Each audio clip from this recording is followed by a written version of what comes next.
Well, hello, amazing, gorgeous you. Welcome to the Whole Life Podcast Show. Today I have Dr. Sheri Keffer, and we're going to talk about pornography, is porn cheating, betrayal trauma, and how to get whole. Woo! We're talking about the hot topics, but you know what? It's going to be so good, and you are going to find healing. And we look. We are two therapists that are self-disclosed big time, and so it's going to be juicy. We spilled the tea. You're going to love it. I'll see you at the end. Well, hello, amazing, gorgeous you. I am so excited that I have my dear friend and my soul sister here, Dr. Sheri Keffer. She is here. We just saw each other recently at the American Association of Christian Counselors World Conference, and it was just so good to see you. And I was kind of tromping around with my little Bella Rafa, my little dog. So you look welcome, so good. welcome, Dr. Sheri. Your bling bling glasses, which I fell in love with. You're just great. And I love seeing you and I love being with you and all your lovely folks that just are learning so much and growing through your life and ministry. So it's an honor to be here with you. Well, I sure do love you. And we are both therapists at the PhD level, and we both love Jesus. And what's most important there is that we love Jesus. So yeah, education second, Jesus first. And you know what? We've both been through a lot. So I just want to give a trigger warning to the audience because we're going to go deep. We're going to talk about betrayal trauma. We're going to talk about suicide a little bit here. We're going to talk about being left, being hurt, but we're also going to talk about being transformed, thriving, coming into belonging, coming into community, coming into that transformational process that can happen when you have trauma or you've been betrayed. But Dr. Sheri, you and I have both been through some things. Even you've been through some things even over this like the 2020, 2021 season. So before we get into that, I would love for you to talk to us about your ministry. And then we're going to talk about betrayal trauma. And then I would love to hear, I'd love to talk about a kind of betrayal trauma that's a little different from what we normally think about that you and I have both been through. Yeah. So history is, and we share this in common. I have been through sexual betrayal trauma. I was married to a pastor, which, you wouldn't think that man of the cloth would be acting out, through affairs, prostitutes, and porn. But sadly, it does happen. And it happens in most of our many marriages. This pandemic has not only been a pandemic, but it's been a porndemic. Mm-hmm. Because there are Dr. Jay Stringer talks about three things that collide, three pandemics. One is the coronavirus, the other is anxiety, and the other is porn. And you put all of those things together, and people are desperately looking for relief. Mm-hmm. So what they do is they go to places, big porn hubs that are offering relief for free. It's temporary. Mm-hmm. And you and I both know it doesn't last. It actually decreases connection in a relationship. Yeah. It causes harm to us, the betrayed partner. And that's what happened to me. I was pretty jacked up for a number of years because I couldn't believe that the man that I married, that I thought I could trust and I thought would protect me, was actually looking at pornography and sexually acting out with other women. Heartbreaking. Yeah. It is heartbreaking. And then one of the things that I love that you really pull out in this process of betrayal trauma is that the person is also trying to convince you it's not happening. And when you confront it, because when we're living a lie, we want to do what Adam and Eve did. It goes right back to the garden. No, I'm not the problem. You're the problem.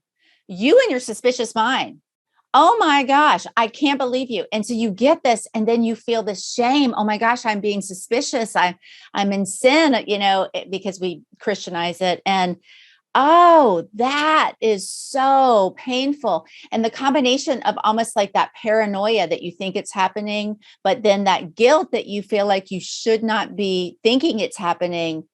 that is, it kind of brings you, sometimes I talk about being in a survival freeze. Then you kind of get into this freeze of, you don't know where to go with that on the inside. You just kind of feel locked up on the inside.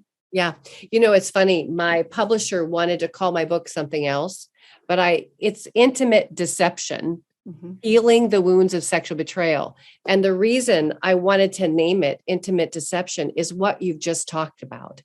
The lying is what really gets us so confused on the inside, because they're trying to hide what they've been looking at or who they've been talking to. And so, of course, they're going to make it about us. Of course, they're going to blame, and the term gaslighting, which I'm sure that you've talked about with those that are spending time with you. I mean, gaslighting is when somebody is trying to hide something that they're doing, and they strategically twist the truth to make you think it's about you instead of what they're actually doing and how they're actually acting out. And it causes a crazy making. But this is something else, Dr. Barbara, that I have seen, and I experienced this personally. I think there's so much shame around looking.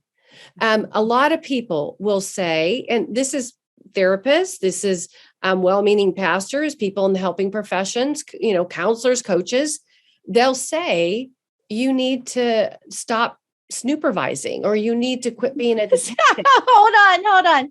Snoopervising. Yeah. Supervising. Yep. You need to stop being a detective. And this is the deal. I don't see it that way. I tell people, if they believe that there is some kind of intimate deception, sexual acting out that's going on, this is what I call it. I say, you know what? You're on a truth-seeking mission. Because what you're wanting to find is truth. And you know what? Jehovah Elameth, the God of who loves us, who's there to fight for us. Jehovah Ori is the God of light. I have on the cover of my book, there's this little ant. This is Jehovah Ori right here. Talk about Jesus. But I have had betrayed partners say, the Lord just woke me up, and I went to see where my person was, right? And they were in the other room looking at porn. Or the Lord said, I need to go look at whatever. I need to go check out his computer right now. And God is revealing and wants us to be brave in order to know what the truth is, so that we can even begin to put light on it. And you can't heal what's in the dark. And this stuff, that's so good. Hooks us, and it's got to come out into the light. The Lord did the same thing with my husband in his previous marriage. And I won't go into it, but the Lord, because it's his story to tell, but the Lord woke him up, downloaded to him what was going on. And the next morning he confronted it, and it was right. And he had no idea.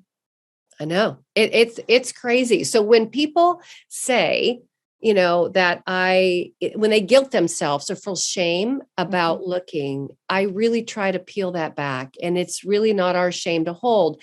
There's something shameful that's happening in the dark. And the person that's acting out, honestly, needs rescue. They're hooked. The ancient Hebrew word for lust is the strong nail that binds a person to itself. That's the ancient Hebrew word picture. The opposite that's ava. Kave is what comes after the nail. And you and I both know, we are examples of that, of after the nail. You and I both know people, relationships, singles, couples who have gone through a time of coming to the light, coming to the truth, getting the right care. And actually, it's what comes after the nail. They are stronger as individuals. They're more resilient. They're more honest. They don't want to go back to the dark side.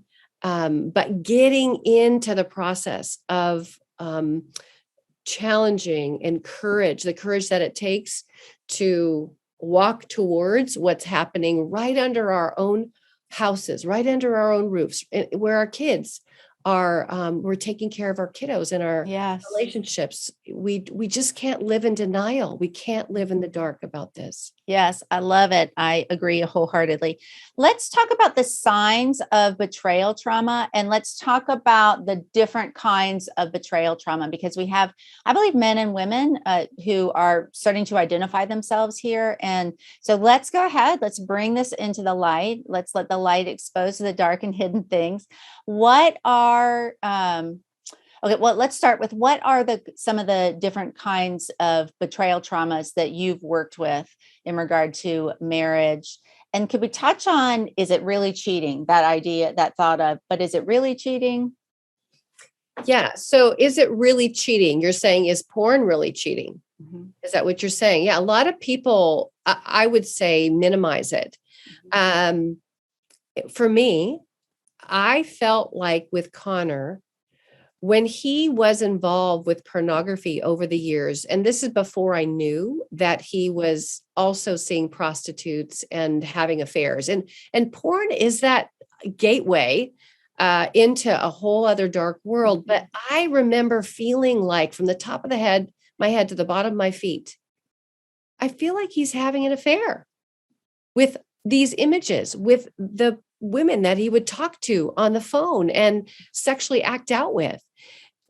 The feeling of it was the same. And I do believe that pornography is an affair of the mind, in the very least. And I mean, Jesus said it wasn't okay. In fact, that verse that says, if a man divorces his wife except for immorality and marries another woman, he commits adultery. Do you know what that verse immorality is in the Greek? What does that say? It's the Greek word for immorality is porneia. Whoa! I know.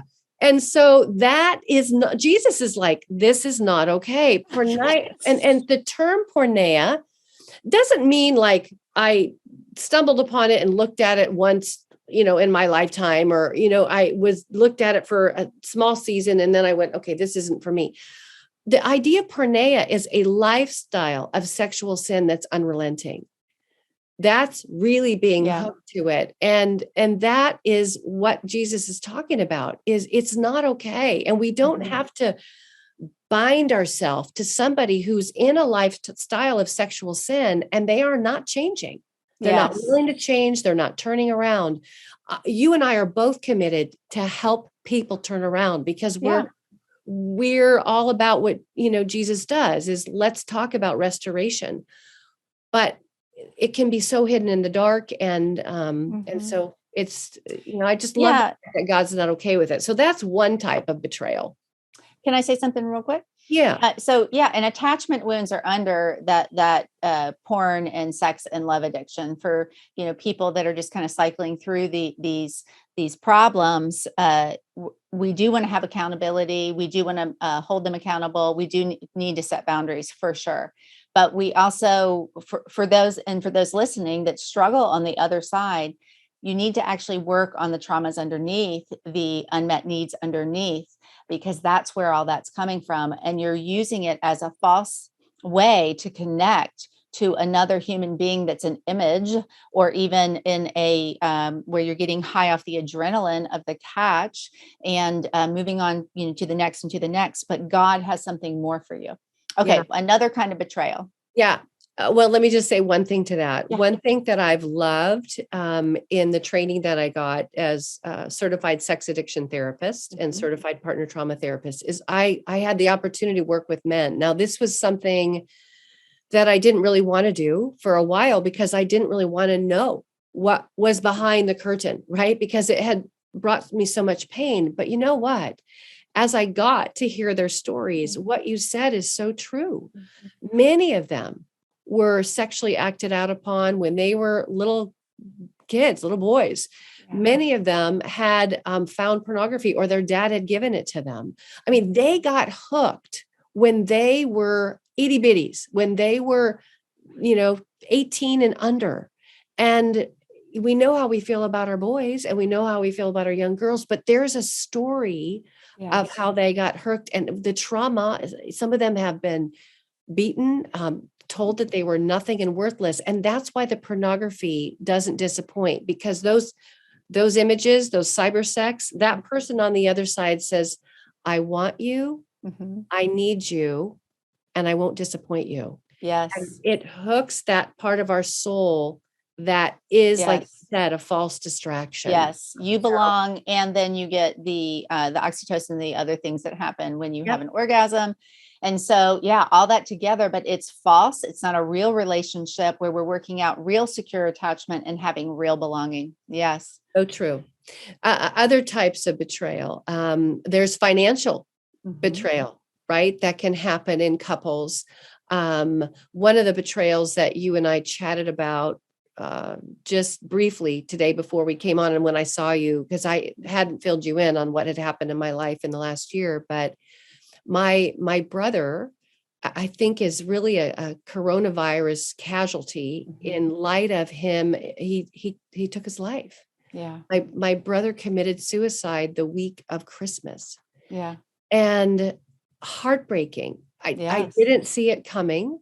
He got up that day and he was getting ready to go take my sister-in-law shopping for my mom, who's 85.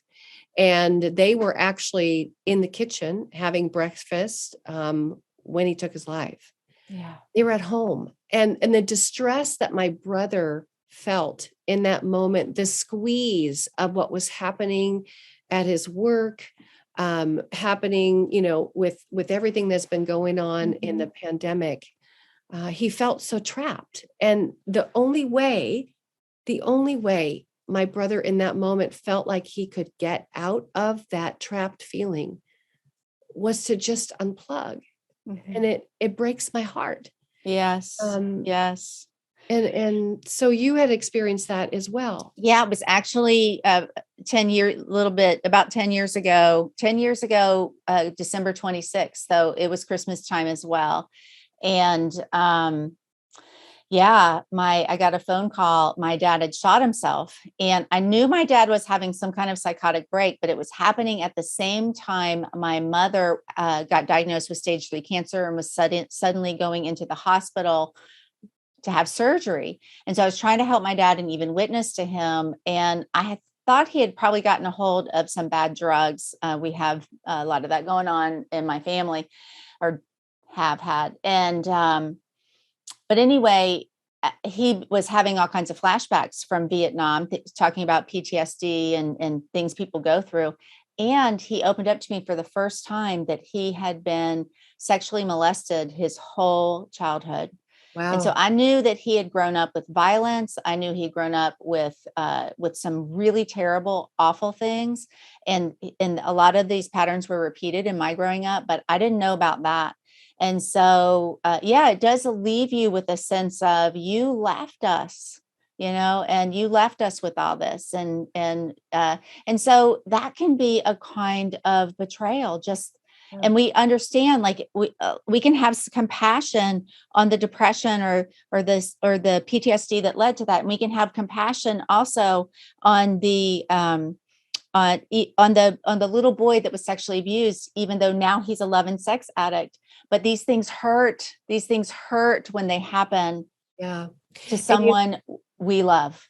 Totally. And even as you're talking, I'm sitting in my own story and listening to yours. So my brother shot himself as well.